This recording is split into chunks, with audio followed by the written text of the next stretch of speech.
তো গত পর্বে আমরা আমাদের ওয়েবসাইটের জাস্ট লেআউটটা ডিজাইন করেছিলাম।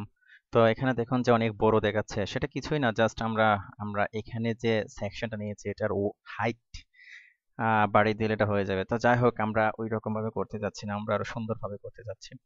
তো আজকে আরো কিছু কাজ দেখাবো।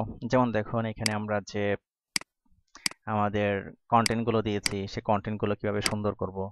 হুম তো কারণ এই কন্টেন্ট গুলো রয়েছে কোথায়, সেটা হলো আমাদের এই যে মেইন কন্টেন্ট সেকশনের পি ট্যাগের ভিতরে। অর্থাৎ এই যে আমাদের মেইন কন্টেন্টের পিটা কি খালি আছে, অর্থাৎ মেইন কন্টেন্টের পিতে আমরা কোনো স্টাইল দেইনি। তো আমরা এখন এখানে স্টাইল দেব, এবং এখানে সে ডিফল্ট স্টাইলগুলো পাচ্ছে, এবং সেই স্টাইলগুলো কোত্থেকে পাচ্ছে জানেন তো? তো এই স্টাইলগুলো পাচ্ছে সে এই যে আমরা বডিতে আমরা দিয়েছিলাম, সাপোজ আমরা এখানে কত 14 পিক্সেল দিয়েছিলাম, আমরা এখানে 16 পিক্সেল করে দিই। না, আরো সহজ করে আমি আপনাদেরকে দেখাই বিষয়টা। যেমন রিলোড দিলাম, এখানে এই যে কন্টেন্ট গুলো, এখানে যে কন্টেন্ট গুলো সেগুলো সব পাচ্ছে আপনার এই যে বডি থেকে। বডি, তো এখানে যদি আমি বাড়িয়ে দিই 14, এই যে যদি আরো বাড়িয়ে দিই যেমন বড় হচ্ছে। হ্যাঁ, তারপরে সাপোজ আমি দিলাম কি, আমি 16 পিক্সেল করে দিলাম। তারপর লাইন হাইট আমরা একটু বাড়িয়ে দিলাম, দেখুন কত সুন্দরভাবে পাচ্ছে, তাই না? তো ওকে ফাইন। তো দেখা গেল যে অনেক সময় আমাদের সবগুলো কন্টেন্ট সব জায়গায় এরকম নাও লাগতে পারে, আমাদের এইখানে বাড়ানো লাগতে পারে, কমানো লাগতে পারে। তো এর জন্যই আলাদা আলাদা ভাবে স্টাইল নেওয়া।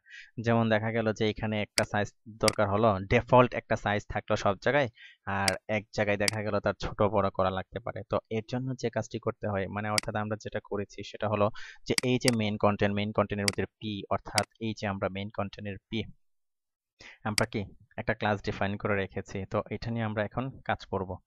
তো কিভাবে করব? ফায়ারবাগ ওপেন করব। হুম এই যে পি, যেহেতু সিলেক্ট করলাম কি মেইন কন্টেন্ট পি, আমাদের ক্লাসটি পেয়ে গেল। তো এখন আমরা এটাতে স্টাইল দেব। সাপোজ আমরা দিলাম কি ফন্ট সাইজ, দিলাম সাপোজ 16 পিক্সেল। বড় হয়ে গেল, কিন্তু আমাদের এটা কি ঠিকই রয়ে গেল। তো 16 পিক্সেল দিলাম। তো এখন আবার এটার লাইন হাইট আমাদের বাড়াইতে হবে। লাইন হাইট সাপোজ দিলাম আমরা 22 পিক্সেল।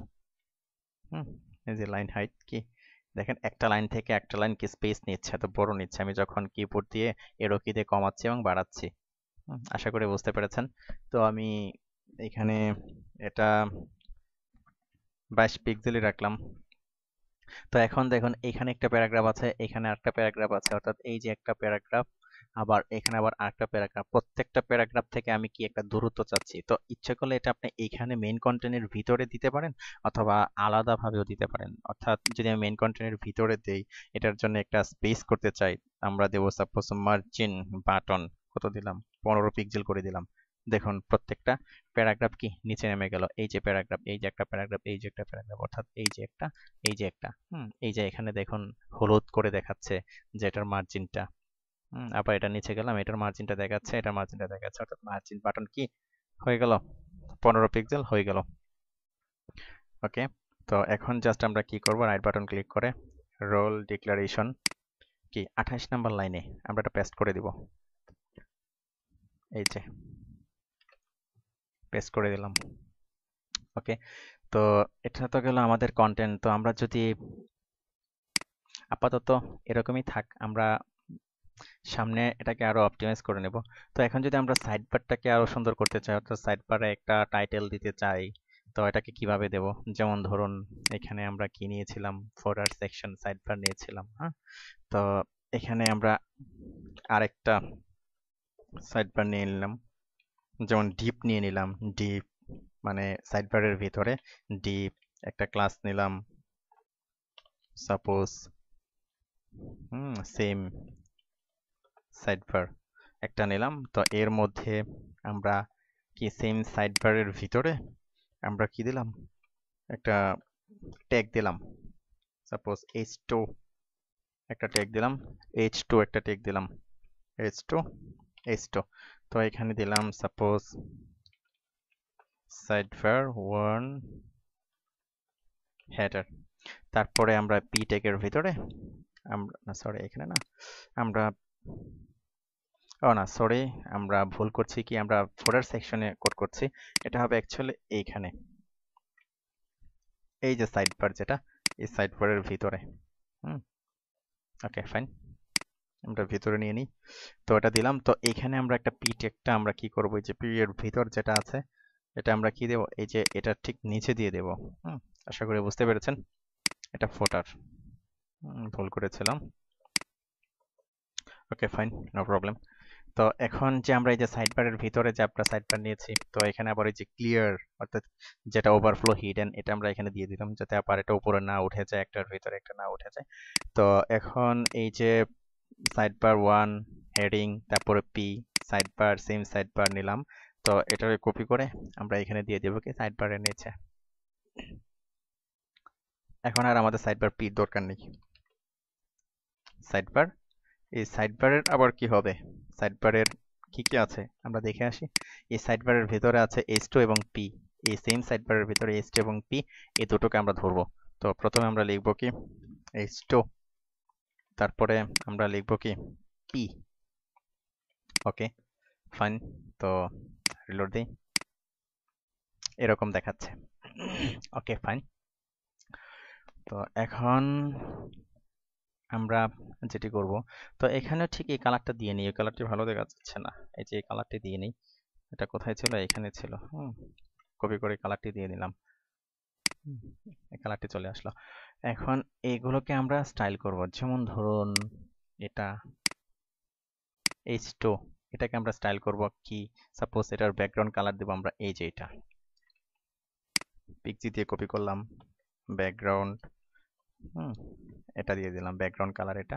তো এটার যদি আমরা পেডিং দেই 10 পিক্সেল, চতুর্দিক থেকে কিন্তু 10 পিক্সেল ছেড়ে দিল। আশা করি বুঝতে পেরেছেন। তো এটার কালার আমরা সাদা করে দিই এখন। হুম, সাদা, কত সুন্দর হয়ে গেল সাদা। এখন এটাকে আরো সুন্দর করার জন্য দেখুন, এটাকে যদি এই যে ট্যাগস গুলো থেকে, অর্থাৎ পি ট্যাগ এর নিচে যে আমরা পি ট্যাগ আছে, হ্যাঁ, এটাকে যদি একটু নিচে নামাতে চাই, এটাকে আমরা কি দেব, মার্জিন বাটন, সাপোজ দিলাম 5 পিক্সেল, দেখুন একটু নিচে নেমে গেল। হ্যাঁ, আমরা 10 পিক্সেল না, আমরা 8 পিক্সেল দিয়ে নিলাম। তো আমরা চাচ্ছি যে এই যে এটার নিচে আবার একটা বর্ডার হবে খুব সুন্দর, যেমন বর্ডার বাটন, সাপোজ দিলাম 2 পিক্সেল সলিড। ডিফল্ট সে সাদা নিয়ে নিয়েছে, তো আমরা চাচ্ছি যে এটা থেকে আরেকটু গাঢ়, সাপোজ এই কালারটা আমরা চাচ্ছি দিতে। কপি করলাম, কপি করে 2 পিক্সেল সলিড, তারপরে হ্যাশ, তারপরে কালারটা কপি করে দিয়ে দিলাম, দেখুন কত সুন্দর লাগছে এখন। ওকে ফাইন, তো আমরা এখন এটা কি করব, কপি করব, কপি রোল ডিক্লারেশন 41 নাম্বার লাইনে এটা পেস্ট করে দেব, এই যে এইখানে সেম সাইড বার S2। সুন্দর। তো এখন আমরা এখানে কিছু টেক্সট দিয়েছিলাম, তো আমরা আরো কিছু টেক্সট দিই।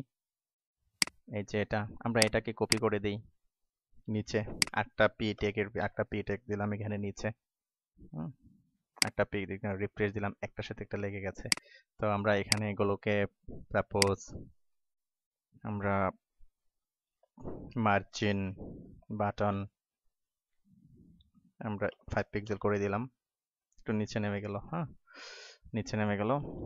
অথবা যে কাজটা করতে পারি, আমরা দেব বর্ডার বাটন 1 পিক্সেল সলিড, তারপরে সাপোজ দিলাম আমরা সাদা। আপনারা এইভাবে করবেন, জাস্ট প্র্যাকটিস করবেন, আপনাদের এগুলো দেখানোর জন্য শেখানোর জন্য আমি এগুলো করছি জাস্ট। ওকে, কিন্তু জাস্ট আমরা কি দেবো, একটা মার্জিন দেব, মার্জিন বাটন, সাপোজ আমি 10 পিক্সেল দিলাম, 10 পিক্সেল দিলে কি নিচে নেমে গেল। তো পি টেকের কি 48 style.css এর আমরা 48 এটাকে কপি করে দিয়ে দিলাম। তো আমাদের স্টাইলটা চলে আসলো। তো এখন খেয়াল করুন যে এখানে আমরা জাস্ট একটা সাইড বার নিয়েছি, সাইড বারের একটা উইজেট, অর্থাৎ একটা অংশ করেছি। এরকম ভাবে আপনি অনেকগুলো করতে পারবেন।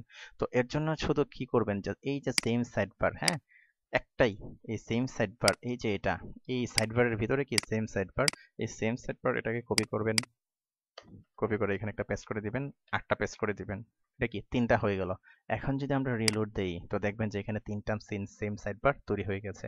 সাপোজ ধরুন এখানে আপনি কিছু রাখলেন, অথবা এখানে দেখেন আপনার ফেসবুক অপশন বসালেন, অথবা শেয়ার অপশন বসালেন, অথবা আবার এখানে আবার আরো কিছু রাখলেন। বিষয়টা এরকম, আমরা কি তিনটা সাইড বারে তিনটা সেকশন আমরা কি তৈরি করলাম। তো ওকে ফাইন, আজকে এ পর্যন্তই। পরের টিউটোরিয়ালে আমরা দেখব কিভাবে আপনার মেনু বার তৈরি করা যায়। ধন্যবাদ।